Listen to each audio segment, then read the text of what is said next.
नमस्कार. पुण्यातील बाणेर परिसरातून आपल्या सगळ्यांसमोर एक धक्कादायक बातमी येत आहे. ती म्हणजे सीरत चौधरी आणि त्यांचा मुलगा वसीम चौधरी हे दोघे जण पत्रकारितेच्या नावाआड बऱ्याचशा लोकांना ब्लॅकमेल करत होते. त्यांच्यावर बरेचसे रेप चार्जेस आहे आणि ते सेक्स रॅकेट देखील चालवत होते. हे आपल्या सगळ्यांना कळून येत आहे सध्या. आणि ही गोष्ट सगळी उघडकीस आली जेव्हा पुणे पोलिसांनी त्यांच्या बाणेर परिसरातील 24 थाईस स्पावर रेड टाकली.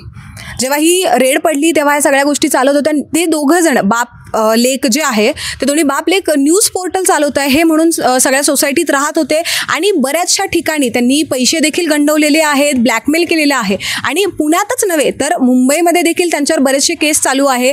वसीम चौधरी जो सिराज चौधरीचा मुलगा आहे त्याचा वसीम चौधरी आणि त्याचे मित्र देखील या गोष्टीमध्ये ॲड आहेत की त्यांनी मुंबईमध्ये बऱ्याच मुलींची रेप केलेली आहे आणि त्यातल्या काही मुलींना पोलीस स्टेशनमध्ये त्यांच्या विरुद्ध कंप्लेंट देखील केलेली आहे.